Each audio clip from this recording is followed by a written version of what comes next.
Aucune personne, aucune entreprise ou encore aucun créancier ne peut vous exiger de payer en dollars américains lorsque c'est la gourde qui est la monnaie nationale ou encore l'unité monétaire en Haïti. Est-ce qu'une personne peut imposer à une autre personne de verser une somme d'argent dans une monnaie étrangère ou encore est-ce qu'un contrat peut contenir une clause de monnaie étrangère?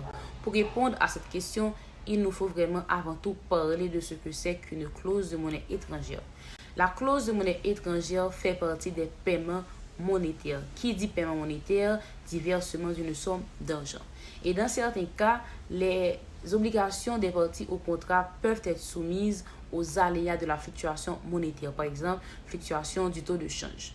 Et certaines personnes, plus précisément certains créanciers, peuvent vouloir se prémunir de ces risques en demandant paiement dans une monnaie qu'ils auront à choisir et qui est autre que la monnaie nationale. La monnaie de compte étrangère permet donc d'évaluer les obligations ou encore les prestations des parties dans une monnaie étrangère.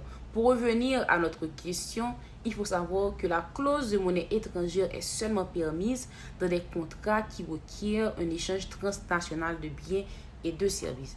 Dans ces cas-là, l'établissement du prix dans une monnaie étrangère est tout à fait normal. Par exemple, moi qui suis haïtienne et X qui est canadienne, parties au contrat pouvons décider que le paiement se fera en américain. Cependant, dans les contrats internes, un tel mode de paiement ne peut être exigé. Cela est tout à fait contraire à l'ordre public. Et l'article 6 de la Constitution en vigueur l'établit, comme vous le voyez ici, nous dit que l'unité monétaire est la gourde et elle est divisée en centimes. Bien que cela soit interdit, on permet aux parties de décider de mode de paiement. C'est-à-dire que les parties ne sont pas obligées de payer, par exemple, en américain, mais elles peuvent payer au taux du jour. En conclusion, lorsqu'une personne, un créancier ou encore une entreprise vous exige, vous impose de payer en américain, ce qui est vraiment courant en Haïti maintenant, vous pouvez toujours contester cette décision et ne pas la reconnaître. Parce que l'article 6 de la Constitution nous dit que l'unité monétaire est la gourde et elle est divisée en centimes.